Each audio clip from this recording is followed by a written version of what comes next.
States of America as a government of the people, by the people, for the people, whose just powers are derived from the consent of the governed, a democracy in a republic, a sovereign nation of many sovereign states, a perfect union, one and inseparable, established upon those principles of freedom, equality, justice, and humanity for which American patriots sacrificed their lives and fortunes. I therefore believe it is my duty to my country to love it, to support its Constitution, to obey its laws, to respect its flag, and to defend it against all enemies, everywhere, forever.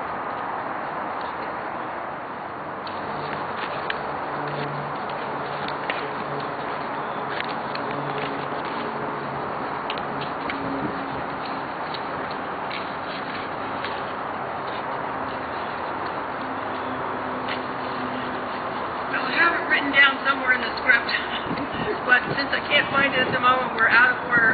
But what I would like to do, this is Senator Tony Boucher, who is one of the good guys, and I would like to present Senator Boucher with a copy of the Articles of Freedom as a friend of the Constitution.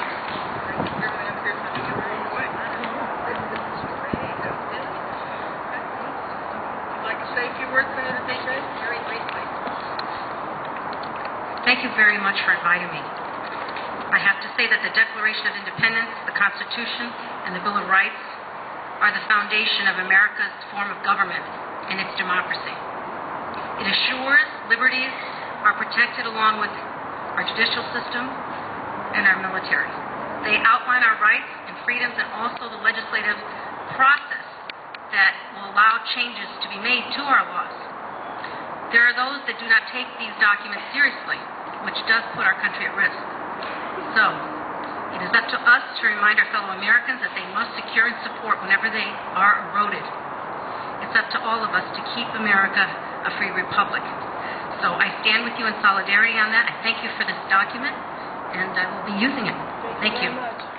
Our reading today is from the writings of George Washington, who sounded a warning to all the citizens of America that is as appropriate for us today as when it was made. The reading is going to be by Deb Stevenson, our first delegate to Continental Congress.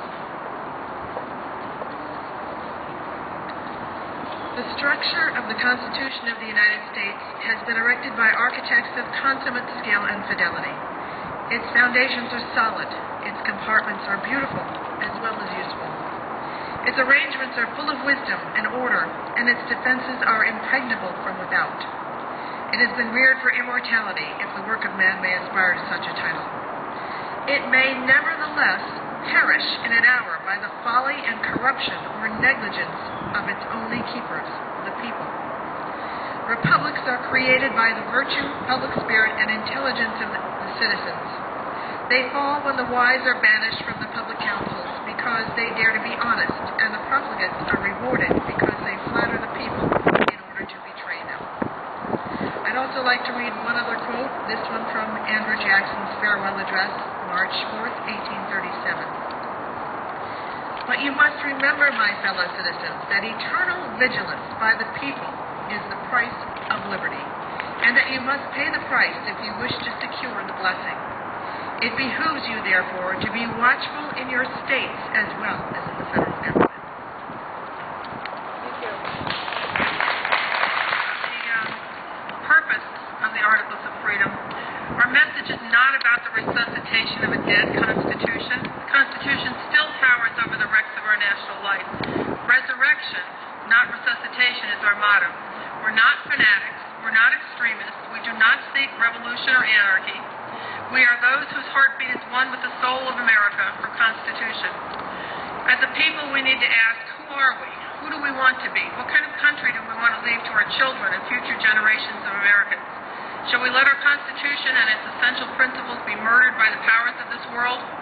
Will we tolerate tyranny merely to be comfortable? What does a free people do when confronted with a government that refuses to honor and may even systematically scheme to evade the boundaries and limitations established for it by we the people? If the people fail to act, we will end a chapter in human history that began when a people reigned sovereign, and the chains of a written constitution limited and bound their government to their service. We have a choice. You have a choice. More and more of us with each waking day have requested answers, but we don't get them. We've tried to stop the wrongs taking place, but the violations continue. Now we offer these instructions to our government to obey the Constitution, which after all is a strongly worded set of principles to govern the government, not the people. By the terms and provisions of the Constitution, the people have formed the government and enabled the government to act in certain ways. However, the people have also purposely and markedly restricted and prohibited the government from acting in certain other ways. We meddle in the internal affairs of foreign countries and apply our armed forces in constitutionally unauthorized hostilities overseas, resulting in a chain reaction of direct and indirect effects. We're on the brink of a meltdown of a monetary system based on the endless conjuring of debt. We've seen an enormous security system arise before our very eyes to protect us from terrorists. Yet in doing so, our government is seizing our most fundamental rights and depriving us of our protections. We're losing our freedom to finance all of these schemes. The IRS and the Department of Justice exert intimidation by and the power of an ever-expanding policing network to enforce and prosecute offenses of tax laws, yet they refuse to cite the specific legal authority that purportedly allows them to enforce those laws. However, we're not anti-government, we're not anti-war, we're not anti-tax, and we're not anti-law enforcement. We are pro-Constitution and anti-fraud. We're pursuing peaceful reconciliation and petition. It's the President, the Congress, and the courts who refuse to respond to our petitions for redress of our grievances in violation of the First Amendment, and who continue to violate and undermine the supreme law of our land. There is not the most distant thought of subverting the government or of hurting the interests of the people of America, but of defending our personal rights, freedoms, and liberties from unjust encroachment. Our political leaders know that our cause is just. They know that we the people struggle for that freedom to which all men are entitled, that we struggle against oppression, seizure, plunder, extortion, and more than savage barbarity. Our civil action is for the cause of civil justice, a righteous struggle undertaken in defense of our property, our happiness, and our families.